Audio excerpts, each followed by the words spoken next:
Okay, welcome back everybody, and this is part 2 on the introduction to capacitance. This is a little bit shorter.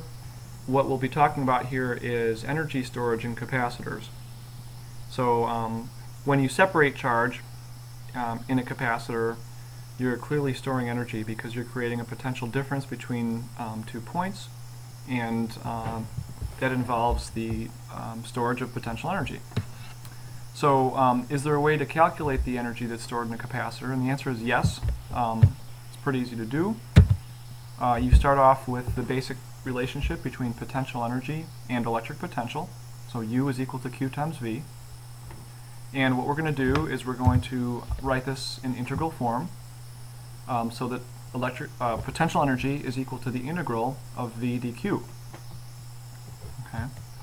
And what you can then do is substitute for electric potential, and you're going to substitute using our new definition of capacitance. Okay, so V is equal to Q over C. Okay, so remember where that's coming from. That was our from the definition of capacitance.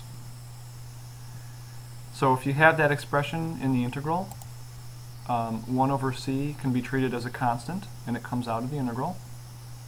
And you end up integrating Q dQ, which of course is an easy one. That's 1/2 Q squared.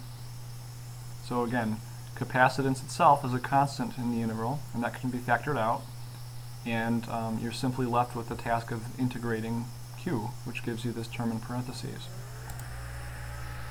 So if you just kind of simplify that a little bit, you get this first expression for energy, which states that energy stored in a capacitor is equal to Q squared over 2C. So if you know the charge and if you know the capacitance, you can calculate the potential energy that's stored in the capacitor. Now, sometimes you don't know the charge and the capacitance, but you might know other things, like say the voltage. So you can actually play a game here and you can do some substituting. In fact, you can substitute either for capacitance or you can substitute for charge. Okay, and I'll show that in just a moment. But what we'll be doing is just taking the definition of capacitance, which is C is equal to Q over V, and we're going to rearrange it to substitute for one or the other of these two quantities. Okay. So let me just put those results up on the bottom of the screen here. If you choose to substitute for the capacitance in equation A, you would be substituting this stuff in for capacitance. And when you do that and you simplify, you can get an expression for the potential energy that's equal to 1/2 Q times V. So the advantage there is that you eliminated the capacitance. And in some physics problems, you know charge and you know voltage, and that's it. So this would be the right formula to use in that circumstance. Now, the other substitution, personally, I think is the most practical one and the most useful one, and that is eliminate charge. So take the Q equals CV. This is from your definition of capacitance, and take that Q and substitute it in for the Q in formula A. Yes, the Q's are the same. I'm sorry, I used upper and lower case. It really doesn't matter. But what's nice about the last substitution is that you're actually eliminating charge, and you're left with an equation that's only in terms of C and V. And that's nice because in a lot of circuits, you know the capacitance because it's printed on the capacitor case, and you know the voltage because of something, you know that in the circuit. So I personally think this last equation is the most practical one, because oftentimes we don't really know charge in an actual circuit, but we do know capacitance and voltage. In any event, you're responsible for kind of understanding, first of all, how we generated the first equation by integrating, and then how we can convert that into other forms by substituting from the definition of capacitance. So these 3 formulas in red are things you should know. Okay, there's one last formula that's a very important one in physics, and it's the idea of energy density. And this is kind of a weird idea in a sense. It's something we've never introduced before. But the idea would be like this. If you have plates which are separated with equal and opposite charges, then there's going to be an electrical field in between those plates.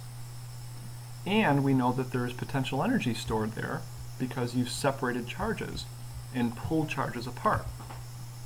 So the idea would be that imagine that space in between the plates. Okay, it would have dimensions to it. First of all, it would be a distance d across. That's the thickness or the distance between the plates. And then it would have an area equal to A, which is equal to the area of the plates. So you can imagine this is like kind of like a little box or a rectangular box that would fit in between the plates. And it definitely has a volume. The volume would simply be d times A. And the idea is, with energy density, is that you say, well, okay, if I have a capacitor and it's storing a certain amount of energy, I can take that energy and I can divide it by the volume of this space. And we're going to call that a density. And that really kind of makes sense in terms of what density is, because density is going to be something per unit volume or something per unit area, and that's all that energy density is. So here comes the math. Energy density is going to be defined as energy over volume.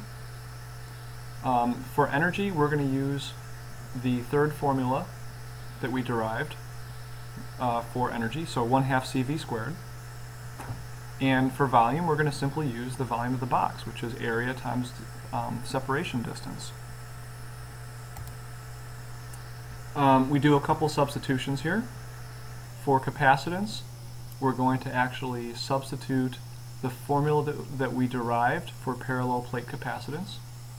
Okay, so that's the epsilon naught A over D. And for the voltage, we're going to substitute E times D, because we know that that's the relationship for parallel plates. So the two things that we're substituting in here in parentheses, the substitution for C and the substitution for V, are both specific to parallel plates. Okay, so you can only do that for this particular geometry. However, when you do that, you find out that the geometrical terms cancel out. The areas cancel, the distances cancel, and you get a result which is actually more general than you might think.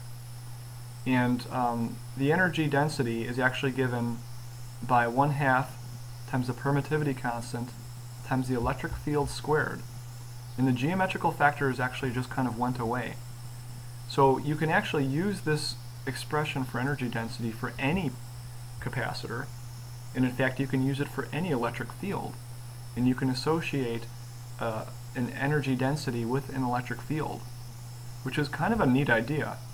So it gets away from the capacitance idea, and it just says any electric field is going to have a particular number of joules per cubic meter stored in it. And this is how you'd figure that out.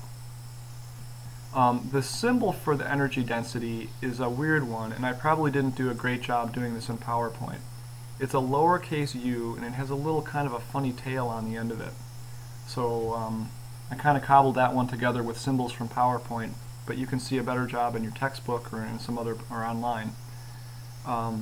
But the important thing is that you understand what energy density is. We derived it for a parallel plate capacitor using our relationships for capacitance, but we ended up coming up with an expression that is simply dependent on the electric field. And this is an expression we're going to be meeting throughout the semester because it's a generally important one. Okay, well, I think that we're pretty much done with the theory for today. That's a lot of stuff. I think that you should do several things starting in class today and finishing up on the weekend. First of all, you're going to be working on a FET simulation called Introduction to Capacitance. It's a great simulation. You can find it in the FET webpage, and it's going to allow you to build a parallel plate capacitor, and you can use that parallel plate capacitor to try to experiment with different things. So it's kind of an exploratory little assignment. There's a packet that goes with that. Your instructor will be handing that out to you. Probably you're going to spend the rest of the period on that in class today. Over the weekend, I'd like you to read sections 24.1 and 24.3 in your books. You can skip 24.2 for now. So chapter 24 is about capacitance. And this weekend, I'd also like you to get a start on web assignment 10-1, which has to do with capacitance. It will probably be due, probably make it due like Monday at midnight or something like that. So get a good start on it so that you don't have a lot to do on Monday, and we'll touch bases then.